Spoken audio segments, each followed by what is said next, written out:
Hello বন্ধুরা, চলে এসেছি তোমাদের সঙ্গে নতুন একটা ভিডিও শেয়ার করার জন্য। তো সেদিন সকালবেলা আমি ঘুম থেকে না উঠতেই পিসি আমাকে ফোন করে বললো রেডি হয়ে তাড়াতাড়ি চলে আয়। তো আমি রেডি হয়ে চলে গেলাম পিসিদের বাড়ি। তো সেখান থেকে হাঁটতে হাঁটতে আমরা চলে গিয়েছিলাম গ্রিন ভ্যালি, আর সেখান থেকেই টোটোতে উঠে আমরা চলে গিয়েছিলাম মহাবিস্তান থেকে আমরা একটা গাড়িতে করে চলে গিয়েছিলাম শিব মন্দির। আর এটা হচ্ছে আমাদের সিটি সেন্টার। তো তোমরা হয়তো এখানে অনেকেই ঘুরতে এসেছো, কিন্তু আমি এর সামনে দিয়ে অনেকবার যাওয়া আসা করেছি, কিন্তু কখনো ভেতরে ঢোকা হয়নি।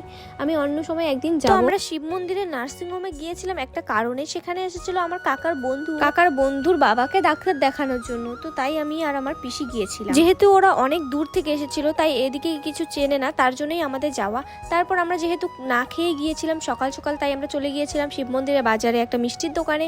সেখানে খেয়ে নিলাম পুরি, মিষ্টি, রসমালাই। আর এই শিব মন্দিরেই আমার বড় পিসি থাকে, তো আমরা বড় পিসির সঙ্গে চলে গিয়েছিলাম বড় পিসি যেখানে থাকে।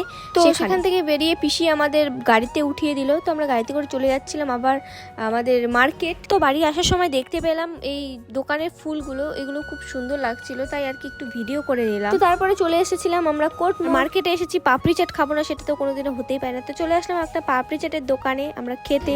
আর পিসি এদিকে লজ্জা পাচ্ছিলাম ভিডিও করছিলাম বলে। না লাগাইছে।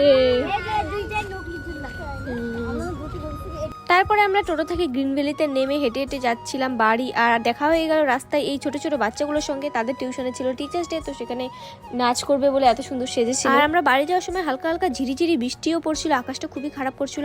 আর তোমরা দেখতেই পাচ্ছ আমরা কত জঙ্গলের মধ্যে দিয়ে বাড়ি গিয়েছি, মানে কি আর বলবো, এত খারাপ রাস্তাটা, কাদা ভর্তি, তার জন্য আমাদের জঙ্গলের মাঝখান দিয়ে বাড়ি যেতে হলো গাইস। তো আজকের ভিডিওটা এখানে শেষ করছি, টাটা।